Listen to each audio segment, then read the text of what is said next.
Puji Tuhan, salam sejahtera Bapak Ibu, Saudara-saudari keluarga GPDI El Shaddai Magelang dimanapun berada. Kita kembali bertemu dalam Renungan 79. Saya berharap kita semua ada dalam sukacita bersama dengan Tuhan menghadapi apapun dalam hidup kita. Termasuk ketika kita mungkin menghadapi masa-masa yang sulit dalam hidup kita. Kita akan belajar apa yang menjadi nasihat firman Tuhan seperti tema kita hari ini, masa sulit. Kita akan belajar tentang apa yang tercatat di dalam Mazmur pasal 64 tentang masa sulit yang dihadapi oleh pemazmur, dalam hal ini Daud. Daud mengalami masa-masa sulit yang dia alami secara tiba-tiba. Ini tertulis di dalam ayat 3, 4, 5, 6, dan 7 dalam Mazmur 64. Ayat 3 mengatakan bahwa Daud menghadapi persepakatan orang jahat. Ya, ada orang-orang yang sifatnya jahat, orang-orang yang punya kesepakatan tetapi kesepakatannya adalah melakukan kejahatan. Dan kejahatannya dituliskan di ayat 4 demikian. Yang menajamkan lidahnya seperti pedang, yang membidikkan kata yang pahit seperti panah. Ayat ini ternyata mengatakan ada orang-orang yang kejahatannya menggunakan mulutnya. Ada orang-orang yang melakukan kejahatan dengan perkataannya, sehingga perkataannya itu seperti pedang, melukai, seperti panah yang kemudian memberikan sesuatu yang pahit.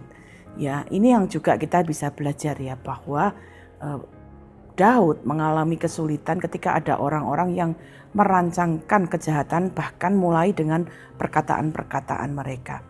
Ini mungkin yang juga bisa jadi pengalaman yang kita alami.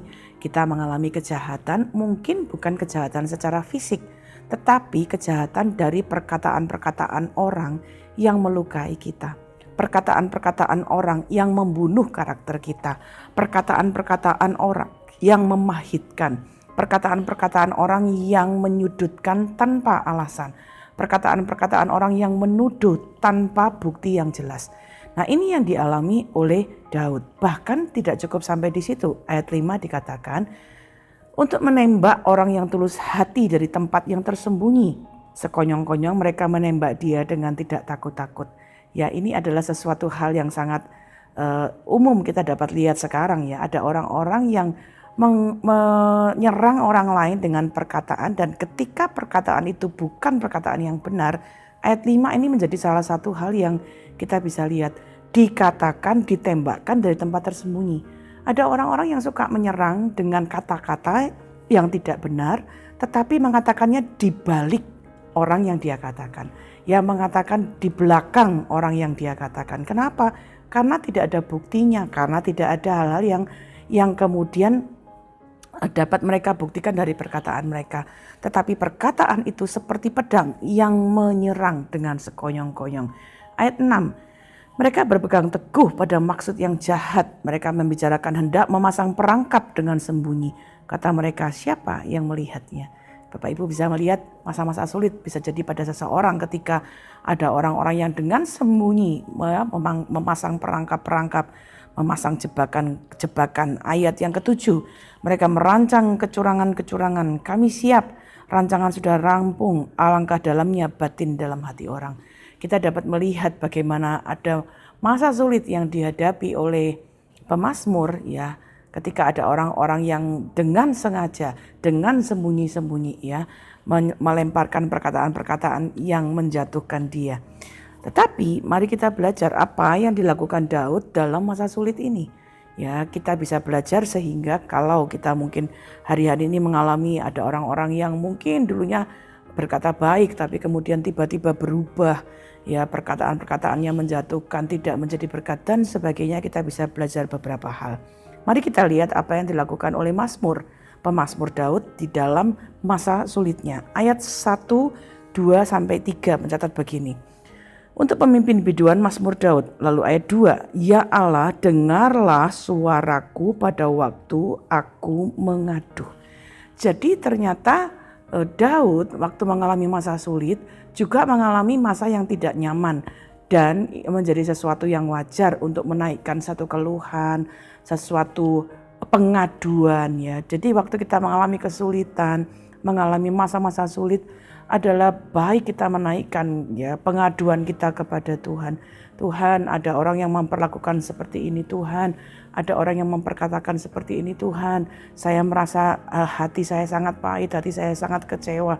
Kita bisa mengadu kepada Tuhan. Dan apa yang dilakukan Daud itu menjadi contoh yang kita bisa lakukan. Dia berkata, Tuhan, aku mengadu. Daud memberi contoh kepada kita. Waktu ada dalam masa-masa sulit, cari pertolongan pertama itu kepada Tuhan. Kita seringkali mencari pertolongan pertama, mencurahkan kekesalan kita itu kepada orang lain. Tapi mari kita belajar, Daud mengajarkan kepada kita, dengarkanlah suaraku pada waktu aku mengadu. Orang bisa mendengarkan perkataan kita, keluhan kita, dan mungkin kita merasa lega, tapi mungkin sesaat. Karena bisa jadi kadang-kadang pertolongan manusia itu terbatas. Tetapi kita tahu bahwa ketika menaikkan permohonan kepada Tuhan, Tuhan bisa melakukan pertolongan yang sangat luar biasa. Daud bahkan berkata, jagalah nyawaku terhadap musuh yang dahsyat. Jadi Daud bukan hanya memberikan keluhan-keluhannya saja. Ya, dengarlah pengaduanku, tetapi bahkan memohon penjagaan Tuhan atas kehidupannya. Ayat 3, sembunyikanlah aku terhadap persepakatan orang jahat, terhadap kerusuhan orang-orang yang melakukan kejahatan. Jadi Daud punya kekhawatiran, tetapi dia mohon Tuhan yang melindungi, mohon Tuhan yang mengcover, mohon Tuhan yang memberikan dia pertolongan. Nah, ini yang dapat kita juga belajar. Pertama, naikkan keluhan kita, tetapi kita juga bisa memohon pertolongan Tuhan. Sehingga apa yang dilakukan Daud ini pun bisa menjadi contoh. Waktu kita mengalami masa-masa sulit, datanglah kepada Tuhan. Dan kita melihat dalam satu pasal Mazmur 64 ini, satu peristiwa ini dituliskan dengan sangat jelas. Ayat 8 kita melihat bagaimana Tuhan bertindak. Ayat 8 dan 9, tetapi Allah menembak mereka dengan panah, sekonyong-konyong mereka terluka. Ia membuat mereka tergelincir karena lidah mereka. Setiap orang yang melihat mereka menggeleng kepala. Bapak, Ibu, Saudara, ketika kita minta pertolongan dari Tuhan, Tuhan itu kalau menolong tepat pada waktunya, tepat pada sasarannya. Orang-orang yang berusaha menjatuhkan Daud dengan panah, justru Tuhan juga melakukan hal yang sama kepada mereka. Bahkan ketika mereka merencanakan kejahatan dengan tiba-tiba, Tuhan pun melakukan hal yang sama kepada mereka. Mereka menggunakan lidah mereka, perkataan mereka untuk menjatuhkan. Tuhan melakukan hal yang sama kepada mereka. Bapak Ibu, kita bisa belajar ketika ada seseorang yang melakukan kejahatan, ya, ini juga menjadi sesuatu yang perlu menjadi peringatan, ya.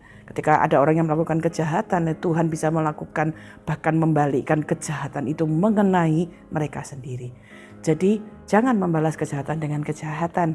Kita naikkan permohonan kepada Tuhan karena Tuhan yang sanggup membela kita. Bahkan kejahatan yang direncanakan oleh orang-orang itu jatuh mengenai mereka sendiri. Jadi dalam masa sulit kita melihat, naikkan keluhan kita, pengaduan kita kepada Tuhan.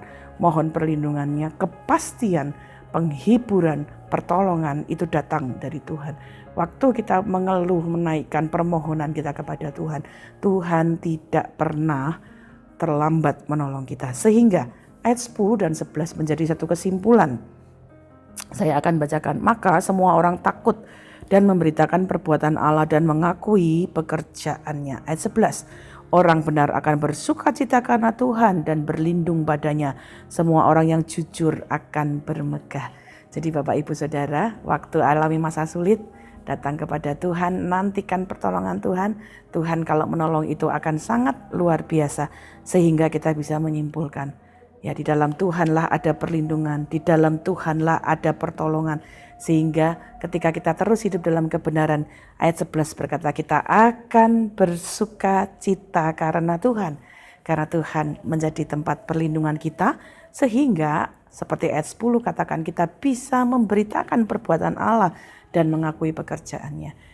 Mungkin ada orang-orang yang tahu bagaimana kita disakiti, kita dikata-katai, kita difitnah. Tapi waktu kita minta pertolongan Tuhan dan Tuhan menolong kita, orang lain mungkin akan tanya, kamu kok bisa menghadapi itu? apa ya rahasianya kamu bisa menghadapi itu? Kita bisa memberitakan, aku meminta pertolongan Tuhan dan Tuhanlah yang menolong aku, sehingga kita bisa melewati masa-masa sulit dan memperoleh pertolongan tepat pada waktunya. Puji Tuhan, kiranya ini menjadi kekuatan. Mungkin ada Bapak Ibu Saudara yang hari-hari ini mengalami masa sulit karena perlakuan-perlakuan orang yang tidak adil terhadap kita. Jangan membalasnya. Berdoa, naikkan pengaduanmu kepada Tuhan, minta perlindungan dan pertolongan Tuhan, ya, sehingga ketika kita tetap hidup dalam kebenaran, pertolongan Tuhan akan hadir bagi kita. Puji Tuhan, terima kasih setelah mengikuti Renungan 79, kiranya ini dapat menjadi berkat bagi kita semua. Bagi Bapak Ibu yang ingin didoakan untuk pokok doa tertentu, menceritakan kesaksian baik mujizat kesembuhan, pemulihan, masalah-masalah yang kita alami, mari salurkan melalui chat WhatsApp 0813-274-20088. Mari kita berdoa. Bapa, kami mengucap syukur karena Engkau ada dalam seluruh masa kehidupan kami, bahkan dalam masa-masa yang sulit sekalipun. Kami percaya Engkau tidak meninggalkan kami. Terima kasih untuk nasihat yang kami dapat belajar dari Amsal, supaya kami dapat menjadi orang-orang yang dalam masa sulit tidak menyerah, tapi mohon pertolongan Tuhan. Dan kami melihat pertolongan Tuhan tepat pada waktunya, pertolongan Tuhan ajaib bagi kami. Berkati seluruh keluarga GPDI LCD Magelang yang mungkin ada dalam masa-masa sulit karena perlakuan-perlakuan orang terhadap kami. Kami mau belajar mengampuni, kami mau belajar tetap tenang, kami mau belajar mengandalkan Tuhan, memohon pertolongan Tuhan. Dan biarlah kuasa Tuhan yang melindungi, memberkati dan menolong kami tepat pada waktunya. Terima kasih Bapa. Kiranya negeri seluruh keluarga GPDI LCD Magelang diberkati oleh Tuhan dengan yang terutama dari gunung-gunung yang sejak dahulu, dan dengan yang terbaik dari bukit-bukit yang berabad-abad, dan dengan yang terbaik dari bumi serta segala isinya. Di dalam nama Tuhan Yesus Kristus kami berdoa. Haleluya. Amin.